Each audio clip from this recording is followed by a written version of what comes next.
Hey there guys and gals, it's me nirex and welcome back to yet another video of C++ intermediate programming tutorial.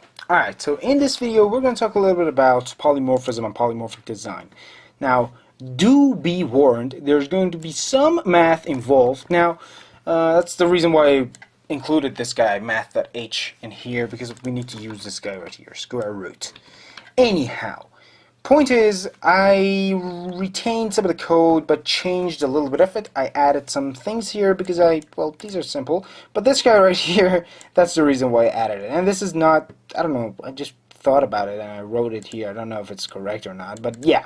So to calculate the perimeter of a thing, you do it like this, alright? So longitude times divided by 2, latitude divided by 2, you do them, get the square of them, and then add them to each other, get the square root of that, and that's your perimeter. Oh, I'm sorry, there needs to be a times 4. Yeah, so that's the way we do it. Anyways, point is, we're going to talk a little bit about polymorphic design and what polymorphism is all about. So let's say we have a shape, alright, primitive class, shape, all good and dandy, everything inherits from shape, easy peasy. But here's the thing, we know how shape works. Okay, we can calculate perimeter, we calculate area. I changed the names from get and set to calculate. So we calculate them, it returns the same thing to us, that it's already there. But here's the thing, we do not know how we can calculate, how we can calculate for everything with one function. So there definitely needs to be special functions for each case. Okay, so when we want to calculate let's say the area of a square, the formula is totally different from when we want to calculate the area of a circle. Alright? So the way we do it is actually quite simple. So this guy needs to be overridden, alright? And we need to override it. So let me just go ahead and copy both of these guys, bring them down to square, and as you can see I actually put a value here that's actually a variable that's specialized for square. So I put them both down here. And let's go ahead and calculate them. So to return the perimeter of a square, we need to do side times 4. So that's what we do, side times 4, and then we do side times side. And it's all good and dandy, except, well, there's not really that big of a problem, but there is an issue. So let's say I'm going to go ahead and make a shape. Alright, I'm going to go ahead and make a function, void v, or void print paren, and then it takes a shape pointer s, alright, and then we do std_cout s dot, or rather s, where's this guy? Yeah, there we go, forget that. So we do that with a std_endel, and that's it. Alright, so let me just go ahead and create a square and give it 10. Square S10, and then we do, well, actually let it be a pointer because, why not, is new square 10. Alright, and then we do print param s. Square is a shape, we can pass a shape pointer because it's a square pointer, so it's kind of a shape pointer. Let me just put that there, and let's go ahead and print it out, see what it prints for us. And it prints some random BS, some random bullshit, because it's printing this guy right here, it's printing shape. Now, let's go ahead and make something like that. Perimeter. Dude, seriously, bro? Are you seriously right now? So we're gonna do that. And we're gonna do area is 0, and we're gonna do that. Alright. Again, if I run it, it's gonna give me 0. It's not gonna give me 10. It's gonna actually give me 0. While it should have given me something else, it shouldn't have just given me 0, but it's giving me 0. The reason to that is we're passing it in as a shape, but it's not being overridden. It doesn't know that it can overwrite, that the children can overwrite it. So the way we do it is quite simple. We put a virtual keyword right here. So it's not a float, it's a virtual float. And this guy overrides it. Override, yeah. Wait, const override, yeah. So this guy overrides that virtual thing. Also, this guy could be a virtual if you're trying to do a hierarchical thing, if there is another shape trying to inherit from square. So virtual means you can overwrite it. Overwrite means we have overridden it. Alright, so now if I run it right now, you can see that it gives me 40, just the value it should have given me, even though I'm passing square as a shape. Alright, so I don't think there's really a need for us to do any of these other things, but just for the sake of completeness, I'll just do that, just for the sake of consistency and completeness. Alright, so I'm just going to go ahead and copy and paste these guys, and let's go ahead and create this guy right here. So, in order to calculate the area of a circle, you need to do 2 times pi, wait, math.pi? Where the hell is pi? Do we even have pi? I don't know. So we do 3.14f times the radius, which is r. Right? That's how we calculate the radius, bro. That's how we calculate the perimeter, or rather the wait. This was the perimeter, so this should have been here. All right. So we calculate the perimeter 2 times this guy times r, and then we do it like that for the area. We do return 3.1415f. It's actually 15. Yeah, that's better. Times pow. This is a power function. Radius to the power of 2. So we do radius to the power of 2. Then we times it by this guy. Then we return it. All right. Easy peasy, quite simple. And that's our area. So area is this guy. Perimeter is that guy. Now this guy's a little bit. It might be a little bit confusing. It's really not. So let's go ahead and do that now. Longitude times latitude. All of this guy divided by 2. That's our area. All right. Area is done. Easy peasy.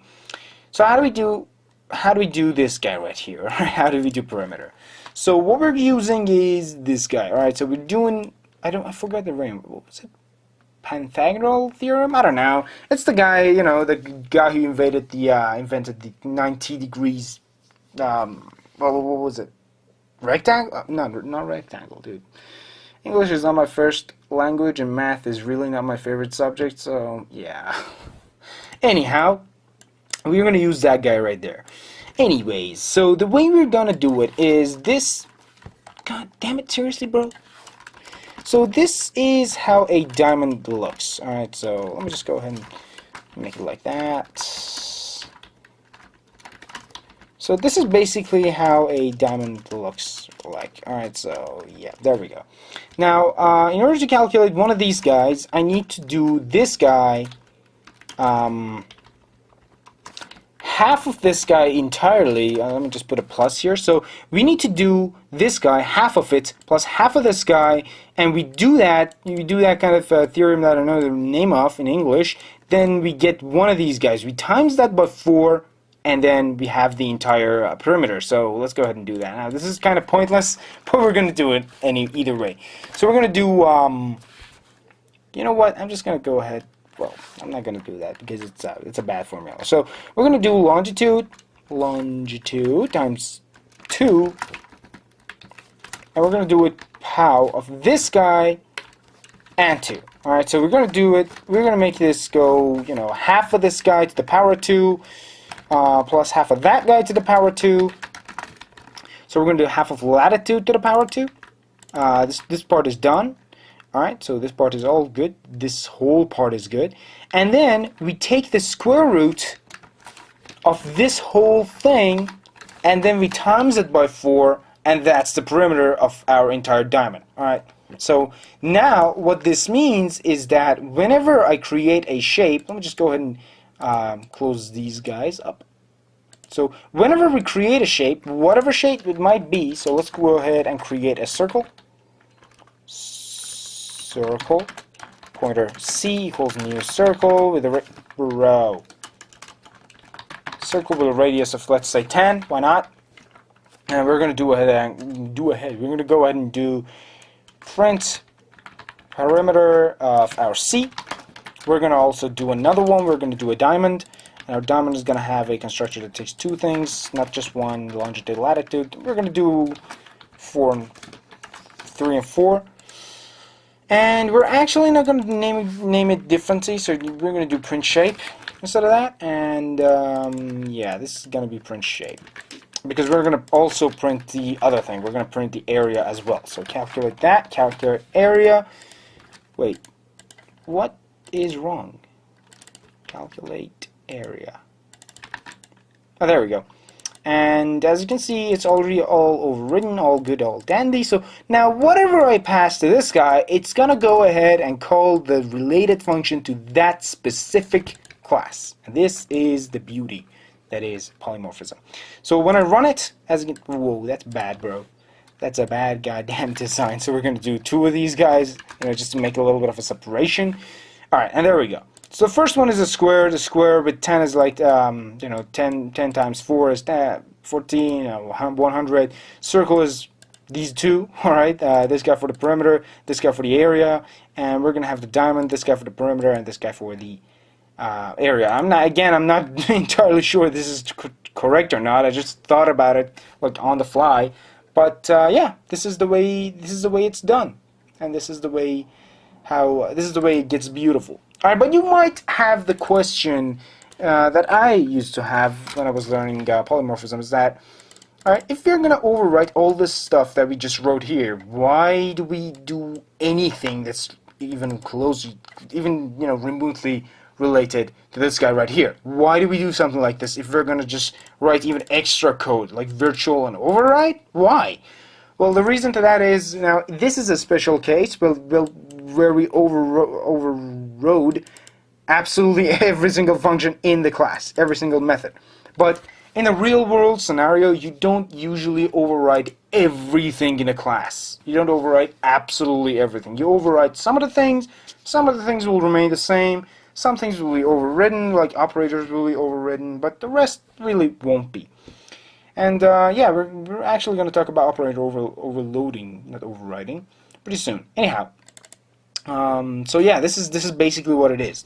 We don't usually do everything in a class. This was a very special scenario, very special case, but we don't usually do that. We usually just get some of the things. We just override some of the things so that when we have a function or a class that takes something like this, like a shape pointer, which is like here.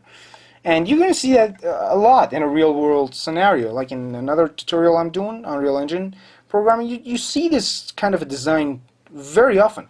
Everything works with actors or U-objects, and yeah, so you see this pretty often.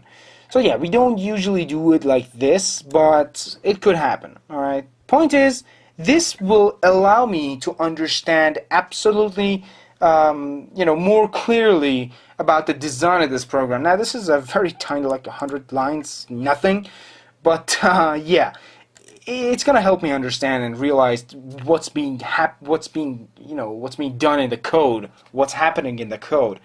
So yeah, I do recommend you highly to do this. And if anybody is like, if you're one of those guys who's like, components-based stuff are better, you just go ahead and do component stuff. Don't try to like comment and flame and say, no, dude, inheritance is bad. You gotta do components all the damn time. Well, I mean, you could, but you don't have to. All right, you don't have to do either one of them. You just have to do one of them. Point is, they're not even really that related. This is just a design that's like something else, and that's well, they're kind of related. It's hard to explain in a short span of time. Point is, it's not worse than that one. All right, inheritance is not a bad thing, and polymorphism is definitely not a bad thing. If it was, as I explained in the last video, it would have already been deprecated. It would have already been dead. It's not. It's already good, and it's gonna get better. Anyhow, guys, that's been it for this video. If you enjoyed it, do leave a like in the video. It would help a lot. If you have any questions, do ask them in the comments. And I would really appreciate you hitting that subscribe button. Thank you very much, guys. I'll see you in the next one.